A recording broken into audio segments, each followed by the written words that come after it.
individuals tonight, whether it's Dennis or Austin or guys that could factor in different ways as you figure out what in theory would be a new rotation at the next game, and how are you kind of gauging how you're going to approach that as you move forward here?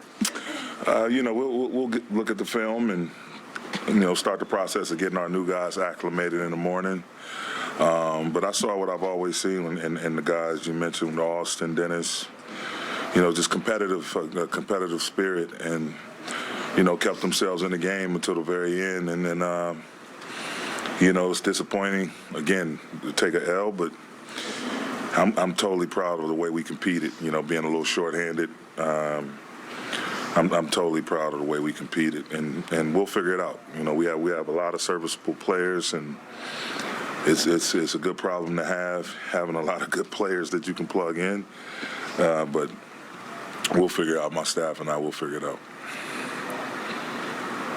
Staying kind of big picture and not even asking you to name the starting five. You'll be proud of me, but I assume you have some vision of what it's going to be, and how do you come upon that if it involves any of the new pieces? How do you decide, having not had them on the court yet? Just looking at the unique styles of play that each individual brings and try to create some sort of balance.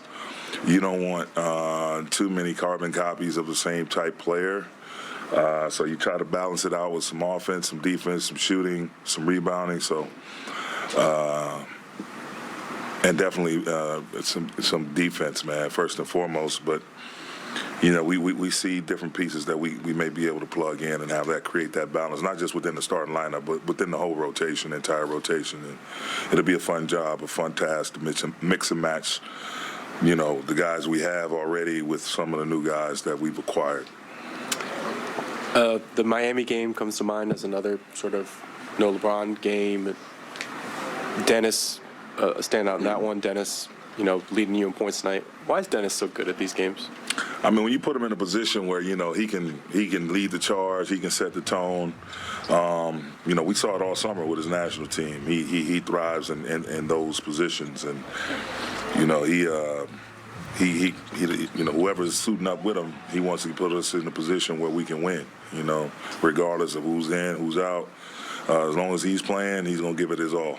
So you just saw that tonight. That was on full display. He's not afraid of elite competition. He's not afraid of, the waning moments of a game, a big time in a game finisher.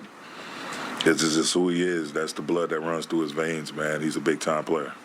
Darvin, I'll be more courageous than Dave. Who's going to start San Francisco? I'll be just as courageous and tell you, not now, no comment. Thank you, Dan.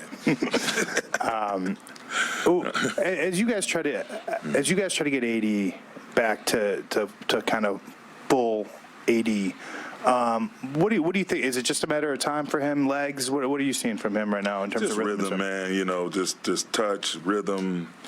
Reconfiguring those spots where he's really effective at, and make no mistake about it, that's a hell of a team across the hall over there.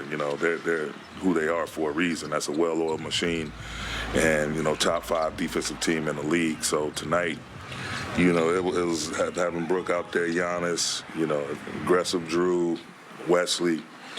I mean, they've got guys that can really lock down, defend, and also help defend at an elite level.